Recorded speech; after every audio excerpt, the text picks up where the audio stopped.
Eu não sei se você estava atento a um diálogo que nós tivemos aqui durante esse momento de adoração a Deus, aonde um filho conversando com seu pai, questionava o seu pai acerca adorar a Deus pelo quê no ano de 2020. E eu queria dizer para vocês, iniciando essa reflexão, que eu não acho que esse questionamento seja tão infantil, nem tão absurdo. Porque esse ano não foi nada difícil, pelo menos para mim, não sei se para você. Eu conheço pessoas que estão aqui que perderam pessoas queridas. Eu conheço pessoas que estão aqui que enfrentaram dificuldades profissionais sérias no ano de 2020. E assim, eu não vivi ainda a minha vida inteira para poder apontar e dizer 2020 foi o pior ano da minha vida. Não. Mas eu diria que 2020 é um seríssimo candidato a ser um dos anos mais ruins de toda a minha existência.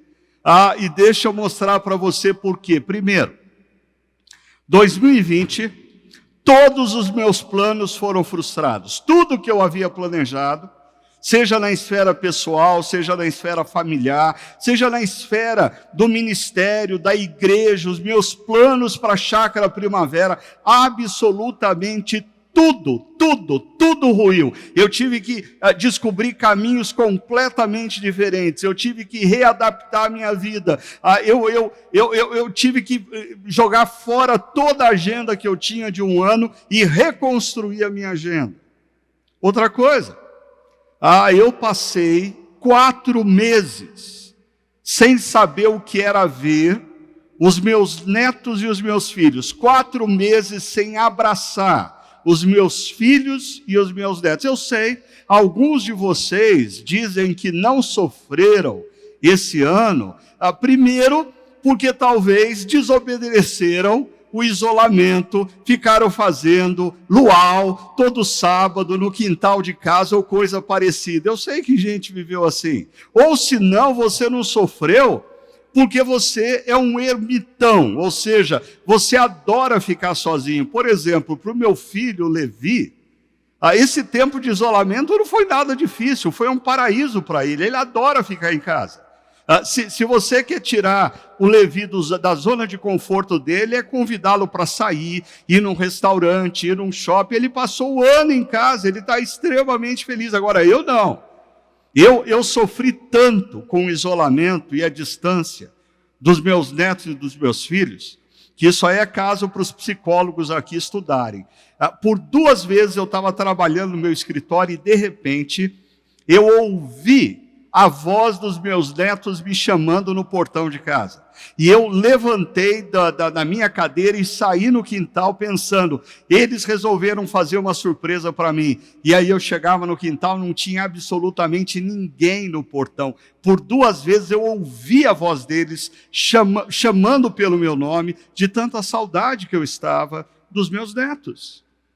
Outra coisa, eu vivi constantemente sob a pressão de cuidar dos meus pais, já idosos, parte do grupo de risco, e outras pessoas à minha volta, com meu sogro, a minha sogra, os meus tios. E olha, aqueles que conhecem o meu pai, imaginam o trabalho que ele me deu. Porque assim, logo no início da pandemia, eu ligava para minha mãe, e aí mãe, tudo bem hoje? Ela, tudo bem. E o pai, como é que está? O seu pai saiu. Como assim saiu? Ele foi comprar bacon. Que história de comprar bacon? No dia seguinte ligava, e o pai, está tudo bem? Tudo bem, mas ele saiu. Eu falei, como saiu? O que ele foi fazer lá? Foi comprar linguiça, comprar azeitona preta, tudo assim que ele pode comer sendo hipertenso, né? E saindo por aí. Sabe o que eu tive que fazer? Uma tarde, né? Porque ele gosta de tirar um cochilinho, quem o conhece sabe que ele tira um cochilinho depois do almoço, assim, da 1 até as 4 da tarde. Então eu tive tempo suficiente para ir na casa dele, pegar a chave do carro, levar o carro dele para a minha casa, colocar no fundo da garagem e travar o carro dele com o meu carro. Ele ficou umas 4, 5 semanas sem carro, em casa, quietinho. E assim, não é crime fazer isso. Ele fez isso comigo quando eu era adolescente. Ele não me deixava sair a hora que eu queria. Chegou a minha vez de vingar. Mas esse tempo foi tempo de tensão. E em casa, a Sônia, minha esposa, é fisioterapeuta e trabalha no Hospital Municipal de Paulínia. E ela trabalha nada menos, nada mais na UTI respiratória do Hospital Municipal de Paulínia. Eu me lembro nas primeiras semanas, quando a Sônia saía pela manhã de casa, o meu frio na barriga, o meu medo de ter a minha esposa contaminada. E mais, na medida em que as coisas evoluíram nessa pandemia, não foram poucas as vezes que a Sônia voltava para casa e desabava emocionalmente em prantos. Por quê? Porque ela teve que atender pessoas que estavam entre a vida e a morte, dia após dia, dia após dia.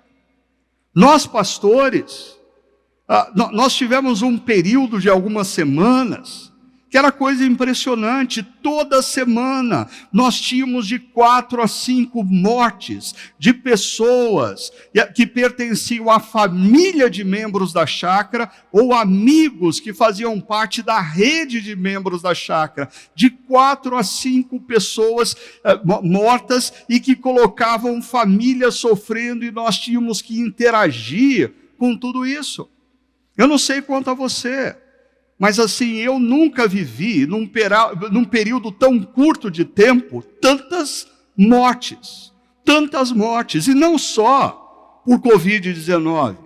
Foi impressionante esse ano, pessoas que partiram por derrame, por infarto, pela luta contra o câncer. Foi um tempo muito complexo. E nós chegamos no final do ano com uma solução? Não. Nós chegamos no final do ano com algum respiro em termos de pandemia, mas de repente nós começamos a ver os números na Europa subindo, os números nos Estados Unidos subindo. Hoje, mais uma vez, nós batemos o recorde no mundo das 24 horas com o maior número de pessoas contagiadas. Já são quase 1.500.000 pessoas no mundo que morreram. E o nosso país representa 13% desses mortos. E nós estamos vendo em algumas regiões do país a pandemia ameaçando novamente gerar um isolamento social, e nós temos governantes, prefeitos, governadores, presidente da República completamente desarticulados, olhando para essa situação e dizendo para nós brasileiros: não se preocupem, segunda onda não pega no Brasil, igual disseram para a gente que a Covid-19 não pegava em brasileiro. E nós estamos caminhando para um final de ano preocupante. Nós estamos ouvindo falar de vacina aqui e acolá, mas o nosso país não tem um plano logístico para vacinar 200 milhões de pessoas. Como que nós vamos fazer?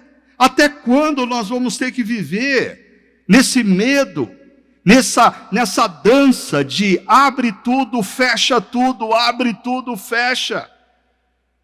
Bom, deixa eu voltar ao tema. A gente está num culto de gratidão, né? E a pergunta é, afinal de contas, agradecer e adorar a Deus pelo quê? Eu queria dizer uma coisa para vocês. Em tempos de dor, em tempos de adversidade, querer adorar a Deus sem passar pelo lamento é ser superficial. Em tempos de adversidade, em tempos de dor, a nossa adoração a Deus, a nossa gratidão a Deus começa pelo lamento, começa pela atitude que nós temos de abrir o nosso coração e falar para Deus acerca dos nossos sentimentos. Começa por nós sermos sinceros diante de Deus e dizer para Ele: está doendo, foi um ano difícil, está doendo, a situação financeira nos preocupa, está doendo, nós estamos em meio a uma pandemia e não vemos uma luz no fim do túnel tão breve. E eu não estou sozinho nessa tese de que a adoração e a gratidão em tempos de dor começa pelo lamento. Eu vou dar uma lição de casa para vocês hoje. Amanhã cedo, você vai acordar, vai arrumar um espaço confortável na sua casa e você vai ler o livro do profeta Abacuque. O livro do profeta Abacuque tem 3 capítulos. E eu vou rapidamente mostrar para você a estrutura do livro, para você entender amanhã cedo a leitura dele completamente. Abacuque começa o seu livro com uma oração de lamento. E olha só qual é a oração que ele faz. Ele fala assim: até quando, Senhor, clamarei por socorro sem que tu ouças? Até quando gritarei violência sem que traga salvação? Por que me fazes ver a injustiça e contemplar a maldade? A destruição e a violência estão diante de mim. A luta e conflito por todo lado. Por isso, a lei se enfraquece e a justiça nunca prevalece. Os ímpios prejudicam os justos e assim a justiça é pervertida. Não, Abacuque não vive em 2020 no Brasil. Ele vive no século VII antes de Cristo, na cidade de Jerusalém, e ele está olhando ao seu redor e só vendo maldade, só vendo corrupção, só vendo gente injusta, gente desviando verba pública para benefício próprio, gente virando as costas para as pessoas necessitadas, gente se entregando a práticas imorais, distantes da vontade do nosso Deus. E Abacuque olha tudo isso e diz: Senhor, até quando? Até quando? Eu tenho orado e parece que o Senhor não escuta. Eu tenho pedido a tua intervenção e parece que o Senhor não vem ao meu socorro. Mas essas são as primeiras palavras de Abacuque. O livro de Abacuque termina com uma oração de adoração. Olha a oração de adoração que Abacuque faz no capítulo 3, verso 17 e 18. Olha só que bonito.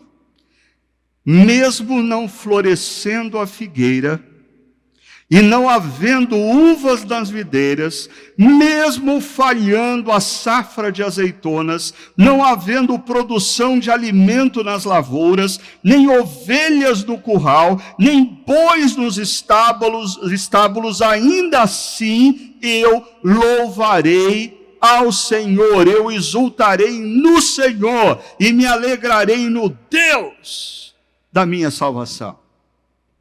A pergunta é: o que mudou do primeiro capítulo, em que Abacuque expõe o seu sentimento diante de Deus, numa oração de lamento, dizendo: Deus está doendo, Deus, eu acho que o Senhor não está me ouvindo, Deus, o Senhor não está respondendo a minha oração, para esse momento no final do livro, quando Abacuque diz: Senhor, eu vou te louvar, mesmo que o Senhor não atenda a minha oração, eu vou te louvar, mesmo que as coisas não aconteçam como eu gostaria, Senhor, eu vou te louvar, mesmo que os teus caminhos não sejam os meus caminhos na minha vida. O que mudou? Deixa eu mostrar para você rapidamente. Primeiro, quando Abacuque clama a Deus lamentando, Deus responde. Abacuque diz: Senhor, faz alguma coisa em Jerusalém, olha só os corruptos, olha só os injustos, olha só os maldosos, olha só os violentos. E aí Deus responde para Abacuque dizendo assim: calma, Abacuque, eu já resolvi a questão.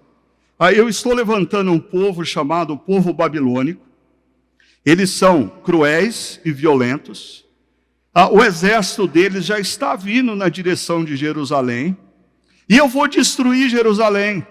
E o povo de Jerusalém vai ser tomado cativo e vai ser levado para a Babilônia.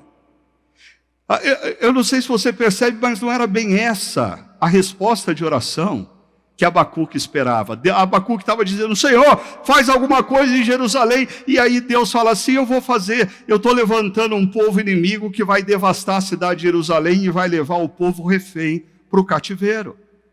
Deixa eu tentar te explicar isso de uma maneira bem simples e contextualizada para a nossa cidade. Seria mais ou menos como um bugrino, um torcedor do Guarani, entrar no seu quarto e começar a clamar: Senhor, restaura a glória do futebol campineiro. Senhor, faz com que a cidade de Campinas seja conhecida pelo seu bom futebol. Senhor, faz com que o Brasil se curve diante do futebol de Campinas.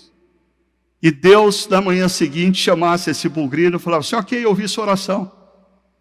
A Crefisa vai sair do Palmeiras e vai vir para a Ponte Preta. A Ponte Preta vai contratar o Gabigol, o Arrascaeta. E a Ponte Preta vai conquistar os próximos 3 títulos brasileiros. E mais, vai conquistar 2 Libertadores da América. E vai chegar no Mundial Interclubes e vai ser campeã mundial. Eu não entendi. É Ponte Pretando festejando ou é bugrino protestando? Mas você percebe que essa não era bem o espírito da oração do bugrino.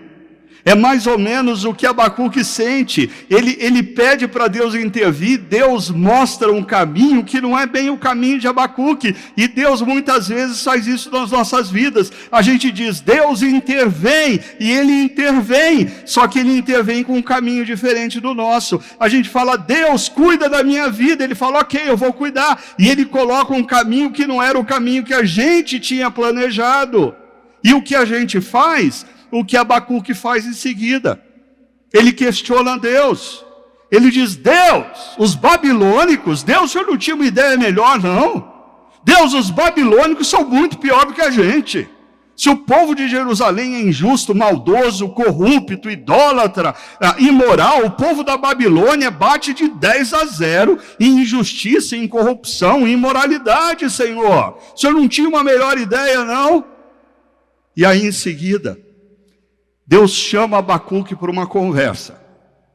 Mas daí Deus fala assim para Abacuque: Abacuque, meu filho, vem aqui, pega papel e caneta, porque eu vou te mostrar uma coisa. Eu quero que você escreva de maneira bem clara, com uma boa caligrafia, o que eu vou te mostrar. E sabe o que Deus mostra para Abacuque? Como as coisas vão acontecer no final da história. Como no final da história tudo vai dar certo. Como Deus vai conduzir a história para o justo prevalecer e o ímpio não. Como Deus vai conduzir a história de tal maneira que no final dessa história Ele vai, como diz o livro de Apocalipse, enxugar dos nossos olhos toda lágrima. Ele vai extirpar todo o sofrimento da sociedade. Não vai existir mais câncer, não vai existir mais divórcio, não vai existir mais traição, não vai existir mais amargura, não vai existir mais violência, não vai existir mais rancor, não vai existir mais pandemia, nem muito menos morte. Deus vai fazer tudo novo.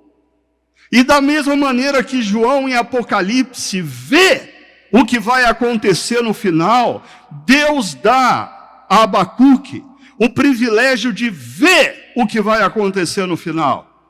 E quando Abacuque vê o que vai acontecer no final e reflete sobre como Deus vai fazer todas as coisas novas e vai ser tudo perfeito e no final vai dar tudo certo, aí então Abacuque faz essa oração que ele diz: Senhor, olha, ainda que a vinha não dê fruto, ainda que a figueira não floresça, ainda que no meu curral não tem ovelhas nem bois.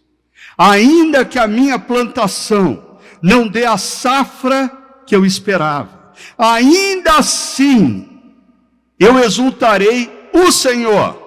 Por quê? Porque o Senhor é o Deus da minha salvação. Eu sei que no final vai dar tudo certo. Os caminhos que o Senhor toma na minha vida, eu posso não entender, mas uma coisa eu sei, o Senhor vai me conduzir para um final onde vai dar tudo certo.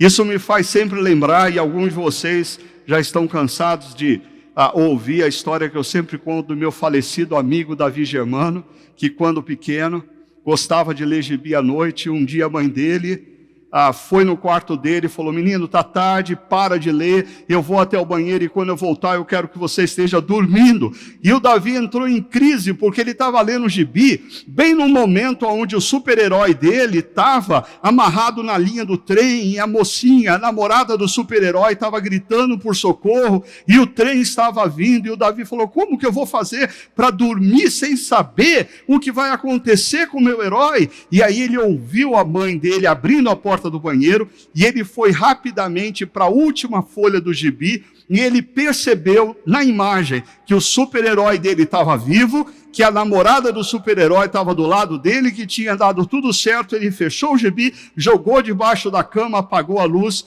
e foi dormir. O Davi sempre falava que naquela noite ele dormiu tranquilo, porque ele sabia de uma coisa: no final vai dar tudo certo. Ele não sabia como a história iria se desdobrar, se desenvolver, mas uma coisa ele sabia: no final vai dar tudo certo. Eu não sei como Deus vai desatar o nó que a sua vida se tornou. Eu não sei como Deus vai resolver os problemas que você está enfrentando. Eu não sei como Ele vai te dar suporte, vai te dar força para você enfrentar todas as dificuldades que você está enfrentando. Mas uma coisa eu sei: no final vai dar tudo certo. E aí, eu termino dizendo que Abacuque, quando vê o final, duas coisas acontecem com ele. Primeiro, ele passa a ter um anseio que ele não tinha antes. Isso está lá no verso 2 do capítulo 3, quando ele diz: realiza de novo em nossa época as mesmas obras do passado, faze-as conhecidas em nosso tempo, em tua ira lembra-te da tua misericórdia. Em outras palavras, Abacuque está pedindo: Deus, intervenha logo na história. Ou talvez Abacuque estava falando, em outras palavras, o que a igreja no primeiro século costumava dizer ao orar: Maranata, vem Senhor Jesus. Ou quando os primeiros cristãos aprenderam a orar a oração do Pai Nosso, que diz: venha o teu reino. Meus queridos, às vezes eu penso que essa pandemia que nos assolou foi uma forma de Deus balançar nossa árvore, foi uma forma de Deus nos chacoalhar para a gente acordar. Porque nós estamos tão agarrados às nossas profissões, nós estamos tão agarrados aos nossos bens, nós estamos tão agarrados aos nossos projetos pessoais, nós estamos achando que é tão importante prevalecer na história, no aqui e no agora, que nós deixamos de ter o anseio pela vinda de Jesus, nós deixamos de ter o anseio de que Jesus volte e concretize o seu reino. E quando nós olhamos essa pandemia, uma maneira de Deus falar para a gente: acordem, existe algo de errado nesse mundo, esse sistema não funciona, e você está colocando todas as suas esperanças nesse sistema. Acorda e volte a orar. Venha a nós o teu reino, volte a orar. Maranata, vem Jesus. Volte a desejar o reino de Deus acima de todas as coisas. E uma outra coisa que acontece com Abacuque: quando ele vê o final, ele passa a ter um novo compromisso. E o compromisso dele é o seguinte: a adoração dele a Deus não terá como razão as bênçãos de Deus, mas o Deus da bênção. A razão da adoração de Abacuque não será as bênçãos de Deus, mas o Deus das bênçãos. O Deus das bênçãos. Assim, Abacuque diz: mesmo não florescendo a figueira, e não havendo uvas nas videiras, mesmo faltando a safra das azeitonas, não havendo produção de alimento nas lavouras, nem ovelhas no curral, nem bois nos estábulos, ainda assim eu exultarei no Senhor, na pessoa de Deus, porque eu confio que Ele cuida de mim, eu confio que Ele está conduzindo a minha vida, mesmo que eu não entenda os caminhos que Ele está tomando, eu confio no Senhor, por isso eu o exaltarei. E acontece uma coisa como consequência disso: Abacuque decide exaltar a Deus. E para exaltar a Deus você não precisa ter sentimento, você não precisa sentir alegria para louvar a Deus. Louvor significa confessar que Deus é maior do que nós, confessar que Deus é rei, confessar que Ele tem todo o poder, confessar que Ele é fiel. E para isso você não precisa estar alegre. Você pode confessar que você crê que Deus tem caráter e cuida da sua vida. Mas a consequência no texto ele diz: ainda assim eu exultarei no Senhor, e a consequência, e me alegrarei no Deus da minha salvação. Quando você decide exultar, adorar a Deus, reconhecer que Ele é o Senhor da história e que Ele está cuidando de você, olhar para o ano de 2020, apesar de todas as dificuldades, perceber que Deus te trouxe até aqui e Deus colocou ao longo da sua história, ao longo do seu caminho, pessoas, palavras, situações que renovaram a sua energia e força e te trouxeram até aqui. E é hora de você agora pegar o papel que você recebeu na entrada e a caneta que você tem e gastar um tempo reconhecendo o que Deus fez por você. Se você não consegue trazer à sua memória fatos, bênçãos, escreva acerca de quem Deus é para você. Fale da fidelidade de Deus para a sua vida. Declare a sua confiança no caráter de Deus. Declare que você não consegue entender os caminhos de Deus, mas você confia no caráter dele, que no final vai dar tudo certo. Eu queria convidar você para escrever nesse papel as suas razões de gratidão e de adoração a Deus. E aí, quando você terminar, você vai abrir o vidro do seu carro e você vai sinalizar com a sua mão que você terminou. E nós temos um grupo de voluntários que eles vão estar passando e recolhendo numa cesta todos esses motivos de gratidão para um momento especial que nós teremos aqui, elevando a Deus uma oração em gratidão por tudo que Ele é e por tudo que Ele fez e por tudo que Ele ainda vai fazer. Enquanto você escreve o seu motivo de gratidão, a banda Purple vai nos conduzir no momento de adoração. Enquanto eles cantam adorando a Deus, você escreve no papel os seus motivos de adoração, as razões pelas quais você hoje está aqui adorando a Deus.